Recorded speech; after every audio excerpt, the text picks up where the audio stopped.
Common patterns that disrupt or block intuition. Today, in this video, I'm going to share with you some of the most common patterns that I see both in my intuitive practice and mentoring for over a decade that not only interrupt, but interfere with your intuitive guidance. And in this video, I'll show you how to overcome them.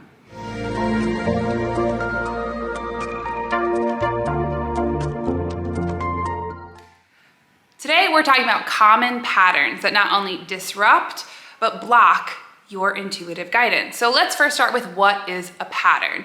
A pattern is a habitual response. That's usually a defense mechanism that we use that not only blocks our intuitive guidance, but is drawn from our past experiences that is then projected into the future.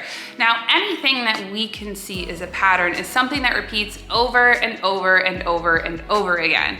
And the thing about patterns is that our brains use patterns as a way to preserve energy.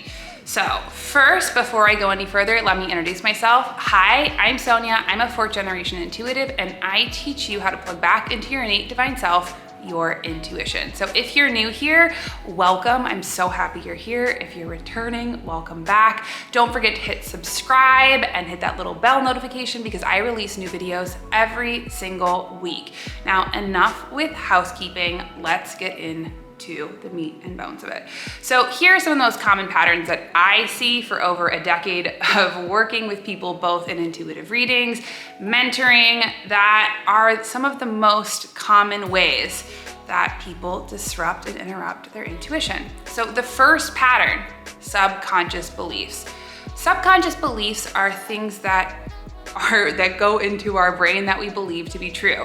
Some of these beliefs might be a religious block. So if you grew up with any sort of religious programming, that might feel that intuition or intuitive guidance might be not natural or against God in some sort of way.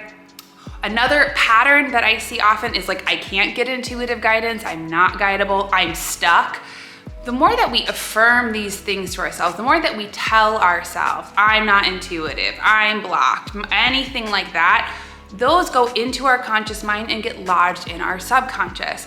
And when we see these different patterns show up, like I said, they get projected into the future, disrupting our ability to come back to the present moment where intuition resides. So for example, I had a client who I was talking with, and every single time she had this subconscious belief that no matter what, that she couldn't get intuitive guidance. Anytime she even opened up to it, all of a sudden she would say, this isn't working, I can't get guidance. And then that was what was affirmed for herself. So instead of now changing these different beliefs, it's a very simple fix. Instead of saying, I can't get intuitive guidance or this isn't something for me, we can just change that by saying, I am open to an intuitive guidance. I expect intuitive guidance.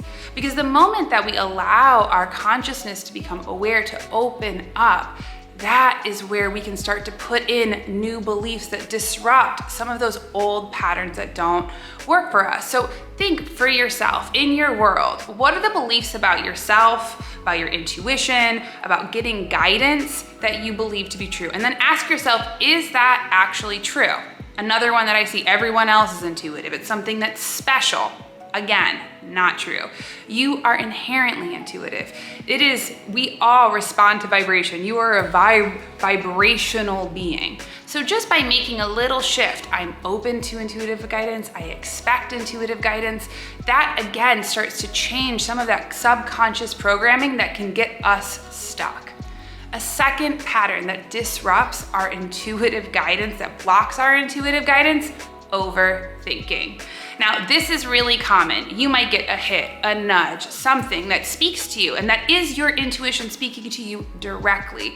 And instead of trusting it, we overthink it. And the thing about intuition is because it often picks up on what's below the surface, something that your conscious mind hasn't registered yet, we can get caught in this thing of, well, I don't know if that's totally true. Let me sit and think about it. But because of that, when we get into patterns of overthinking and trying to figure it out, we are in what I call the wrong neighborhood. So ask yourself, when you get intuitive guidance, do you act on it or do you think about it? Now, If you are somebody who is an overthinker, a simple way is to start to use your intuition in little itty bitty ways. Go for a walk and let your intuition guide you. And notice, do I sit and think about it or do I trust it? And then this time, move into your empowered self and make a choice. I am choosing to trust my intuition. I am not gonna think about it. And when we can have these little itty bitty ways that sort of build our intuitive muscles, that's when it becomes easier to then follow our intuition when it asks us to make bigger leaps. Third way that I see so often that blocks our intuitive guidance, a pattern, is that we don't make space to listen. Our world is so busy. We have our phones, we have social media, we have the news, we have our to-do lists. And if we don't make space to listen within, if we don't make that space to even start to check in with our intuition, check in with our spirit, there's no place to listen. And if we're not listening, if we're up here in this chatter, there's no way that we're gonna get intuitive guidance. That blocks it, because instead of thinking, in that place of thinking, we're not able to be guideable. Now, the last common way that I see people block their intuition, very much like I said, is like not being in your body. Intuition speaks to you in physical sensations in your body. That's why we say, I had a gut feeling. I felt something. If you're in a pattern where you're so into trying to figure things out, you're gonna be completely disconnected from your physical container, which gives you and responds not only to intuitive guidance, but gives you those little hits, those nudges, those ahas that allow you to be guidable.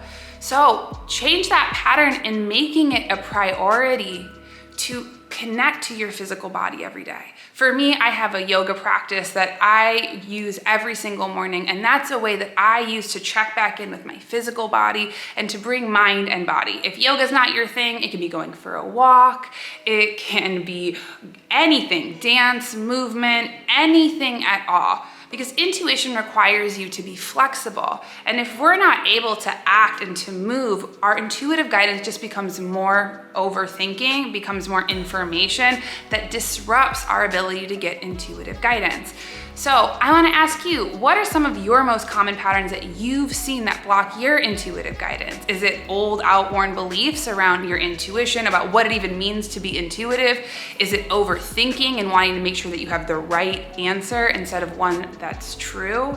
Is it not acting on your guidance of where you might get the perfect hit, nudge, whatever, and instead of actually just trusting it, that you overthink, or maybe ask Betty, John, Joe, Alex, whomever, of whether or not they also get that same hit? And most importantly, know that you are intuitive.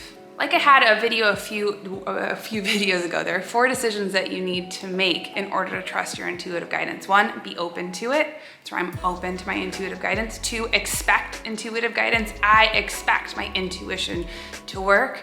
3, I trust my intuitive guidance. I trust what comes in. And most importantly, that I act on my intuitive guidance. And when we act, that's where we make the decision to be empowered, and that's what really changes our whole world from one that is ordinary to extraordinary. So I hope that you enjoyed this video. If you did, share it with a friend, leave me a comment. I'd love to hear from you. And don't forget to hit subscribe. Like I said, new videos every single week. And don't forget to check out all of my offerings below. I have a spirit type quiz. I have an intuitive workbook. I have all sorts of beautiful free tools to help support you in your journey. So I hope that you enjoyed this video. I am sending you all my love, and I'll see you next week. Bye.